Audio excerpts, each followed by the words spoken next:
Welcome to the Pharmacy Podcast Show. You're listening to the first and only podcast dedicated to the business of pharmacy. You can find all of our episodes at pharmacypodcast.com. Good morning. My name is Kim Diamond with RxOwnership at McKesson, and you're listening to the Pharmacy Podcast. Hey, this is Todd Urey with the Pharmacy Podcast Network. We are here at the NCPA Conference 2017 at the Gaylord Convention Center. I'm excited to be here, and I am with the RxOwnership team. Mr. Kim, tell us a little bit about yourself before I have a bunch of questions with regards to RxOwnership. Well, terrific. Thank you, Todd. Good morning. Well, let's see. For starters, I've been with McKesson for just over 27 years in a variety of capacities. I started as an HR director, was a distribution center manager, managed at that time, the fledgling call center in Westlake, Texas.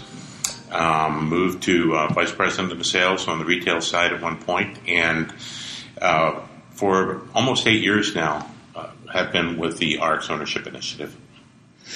So I interviewed your colleague, Jim Springer, and he really set the stage for the listeners that might not have understood what RxOwnership is. In the show notes, we will have Jim's interview, so you'll be able to click on the link and go right to it, just in case you didn't hear it. Excellent interview, just in having us understand exactly what RxOwnership is. However, I want to know some of the grassroots efforts, things that really make sense to a pharmacy owner out there, going through some of these difficult decision-making processes. The decision to buy, the decision to sell, when to buy, how to buy. What questions do I need to be answering and asking? So take us into that deep grasp and the complexity of this, and also give our listeners a little bit of an overview of how RxOwnership really simplifies the process. Absolutely. Thank you. Well, looking at it from a grassroots perspective in the very beginning of the initiative, it became clear that there was some churn in the retail space, that there were stores that were selling, and independents were, to some extent, disappearing from the landscape. Largely, that seemed because there were no other alternatives being presented to them. And I should say that in the very beginning, our initiative was referred to as succession planning, not RxOwnership. The reason for that succession planning was there really wasn't any. That we found owners that had been owning their own pharmacy for 30 years in some cases, and really hadn't given a great deal of thought as to what their exit strategy was going to be. Well, the demographics really caught up with pharmacy owners and pharmacy in general. Just as the baby boomers pretty much owned everything else in America for the last 30 or 40 years, they also owned all the pharmacies. So you reached a point where the pharmacy owners are 60 years and older, and all these stores start becoming available for sale as they start contemplating retirement. Well, in the absence of any formalized structure to bring buyers and sellers together, the national chains continue to be very aggressive in their activities relative to buying pharmacies. And the owner of a good store could expect to get several letters, sometimes a month, from the national chains pursuing their store. Those offers could be very attractive, and they position it as a very easy process, sign on the dotted line kind of thing, and you don't have to worry about anything else, and you can just kind of cruise off into retirement. However, a very important element of independent pharmacy is the legacy that the store owners have established in their communities. In many cases, the independent stores are multi-generational. It could be the third or even fourth generation of one family that's been running that great pharmacy in rural America and offering health care to the community and their neighbors for sometimes 70, 100 years. And it's a misnomer to talk about national chains buying independent pharmacies. They really don't at all, except in very rare examples. A national chain will buy the files of an independent pharmacy, lay everybody off, and close that store that may have been on that same street corner in mainline America for, as I say, for decades. And McKesson believes that there's room in this industry for all players, a variety of different niches. And we believe that it's very important that independent pharmacy continue to be a viable part of the pharmacy scene. And it got to the point where, again, for lack of options, there were stores that were disappearing.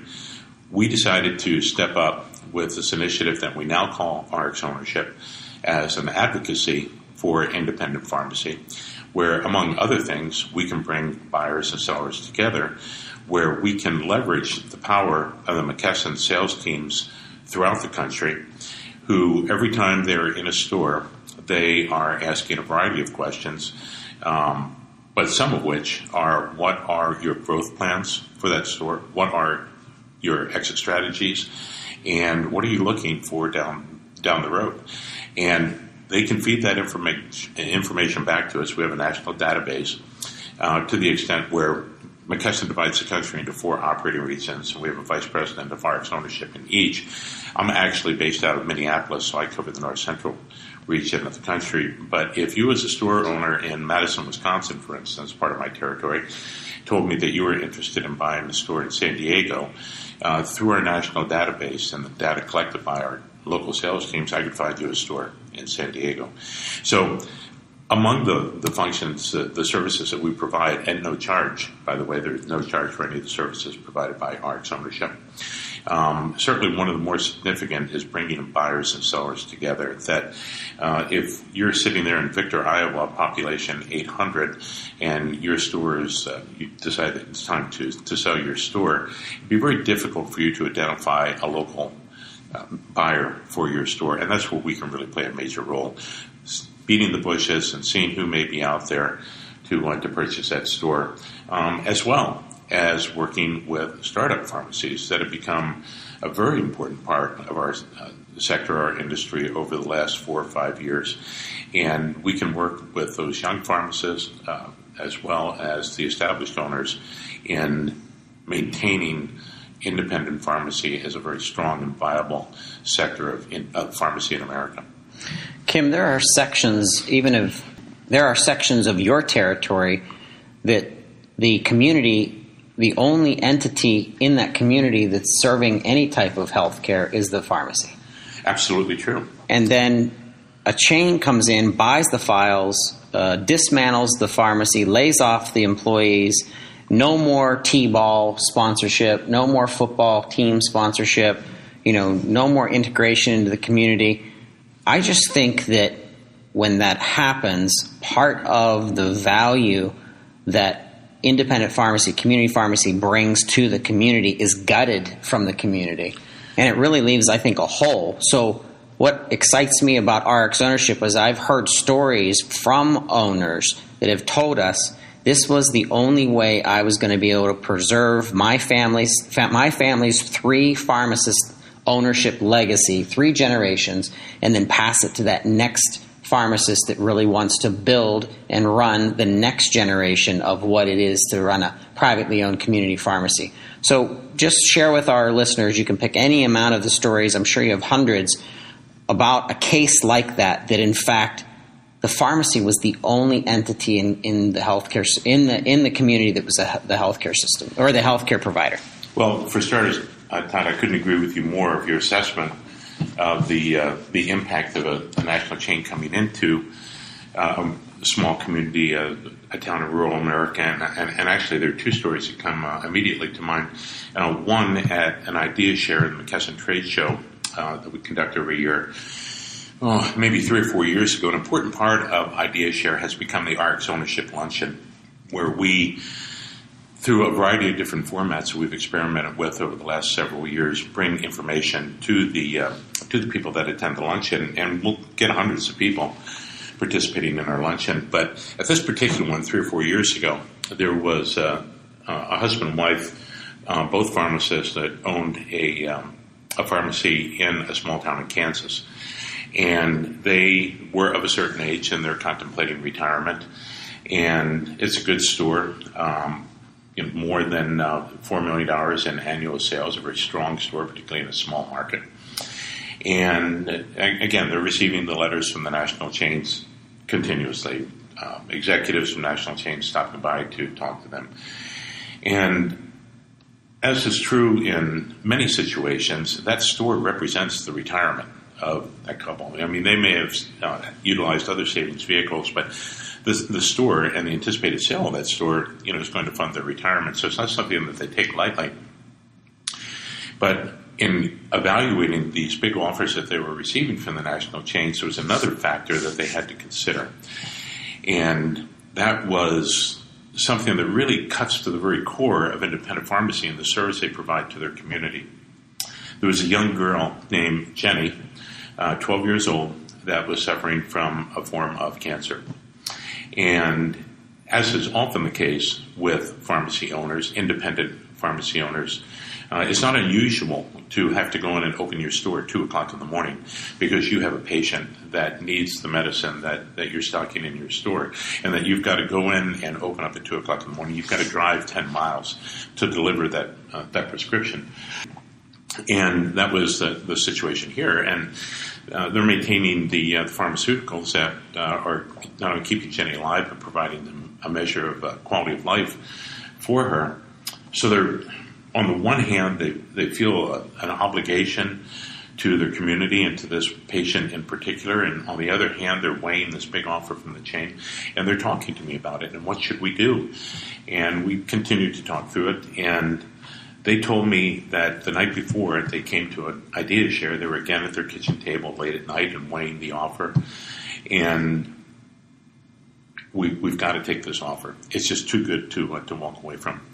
But then they looked at each other, and I've told this story a number of times. It's very emotional. It's a very poignant story, I think. But they looked at each other and said, "That's great. We can sell the store," knowing, as I said, that the chain is not going to keep the store open. They said, "We can sell the store and take that big offer." But then, big pause. What'll happen to Jenny? And when they reached that conclusion and asked each other that question, they decided that there's no way that they could sell to a national chain, that they have to pursue an independent option, somebody that's going to maintain the store, maintain their legacy in the community, and continue to service the customers as they have. And I think that also goes hand in glove with another situation. There are times when I'll receive a call from someone who has been an owner of an independent store, again, in a rural setting, maybe for decades. And I'll get a call sometimes, a very panicked call, when they've learned that the town has now grown to a certain size that it's attractive for a national chain to contemplate placing a store there. And they're very concerned. And what am I going to do? And how am I going to compete with a national chain? And I remind them that you're going to compete very favorably for all the reasons that you've been a huge success for all these years, because you care about your customers. You spend more than 1.3 minutes counseling someone when they come in to pick up the script. You know their family. You help their elderly father in the last days of his life, and people don't forget that. And you've already demonstrated that you have a market where people would prefer to come to an independent store. You'll be fine. And at the same time, we have what we refer to as consolidators, and these are, for the most part, multi-store owners who have identified by their words and their actions that they're interested in growing their footprint through acquisition or starting up new pharmacies.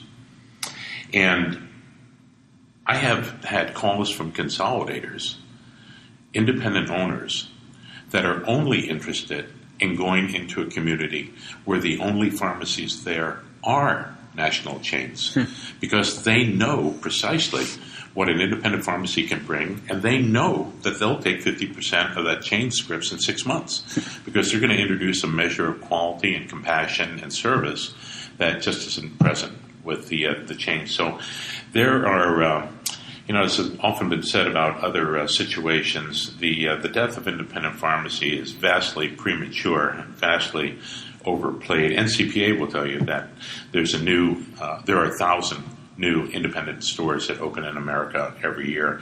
And as I tell students when we're meeting with them, my colleagues and I spend a great deal of time on college campuses, colleges of pharmacy, identifying that next generation of pharmacy owners. That pharmacy ownership is perhaps a unique situation where you can do good while you're doing well. You're going to do a tremendous amount of good for your community. And as you mentioned earlier, in many cases, that pharmacy is the only healthcare provider in that community. Right. The level of care and healthcare professionalism that you bring to the community is going to do a tremendous amount of good for your neighbors and other people in the community. At the same time, let there be no doubt that someone that takes care of business and watches what they're doing relative to the business can do very well for themselves also. So it's a wonderful situation and a terrific career, certainly for those that are recently graduating from College of Pharmacy. So if I'm listening to the show, I'm a pharmacy owner or I'm someone that wants to purchase a pharmacy, what's the best way to reach you, Kim? Well, there are a variety of different ways. We have a very strong, robust website that is simply, and I would ask our listeners if they really don't remember anything else from this podcast to record RxOwnership.com, all one word, RxOwnership.com. And as I said, it's a very robust website that is frequently updated, and it has a variety of overarching information about pharmacy ownership and buying and selling pharmacies, and as well it has all the contact information for myself and my colleagues. Kim, I thank you so much for sponsoring this podcast. RxOwnership is a true innovator in pharmacy ownership based on the fact of how many things need to be thought about, how to plan for selling, how to bring the data to the table. This interview with you has been just exceptional as a follow-up to what Jim had to share. What I'd also like to tell the listeners of the Pharmacy Podcast, if you know of other pharmacies out there that are struggling with decisions and maybe they're not ready to sell, you should talk to the RxOwnership team because they can set you up for 2 years, 5 years, even 10 years down the road in order to start making the right plans and the right decisions now to actually build more value into your pharmacy. So think about that. Use these guys that know the business of pharmacy to give you a heads up. Todd, that's an excellent point. And if I could make a final comment, please, that the time frame that you give is right on the money. Unfortunately, I have received calls from owners that, for whatever reason, a variety of frustrations perhaps, one of the first questions I'll ask is, what is your time frame in wanting to sell your store? And I'm sorry to say that sometimes I get 30 days or 45 days. And my response is, if you've tried to sell a house in 30 or 45 days, you're not going to be real happy with the outcome. So our guidance would generally be start thinking about this a couple years ahead of time. Give yourself an adequate runway to find the right candidate to maintain your legacy, to get the best possible price that you can for your store. And a 2.5, 3 year runway is really appropriate to start your planning a little bit earlier. I agree. Get your data together. Get everything that you've built over the years. Give yourself time to make it look as best as possible because there's a lot of things in the accumulation of pharmacy ownership that might be considered quote unquote fat that you can shave off, and the coaching that your team can provide, I think, is going to give the best foot forward for a pharmacy owner. Kim, thank you so much for being on the Pharmacy Podcast. Thank you very much, Todd. I enjoyed it. Have a great day. We hope you enjoyed another episode of the Pharmacy Podcast Show. Be sure to subscribe to the show and send us a voice message with your ideas and comments from our contact section on the website. Contact us today at pharmacypodcast.com.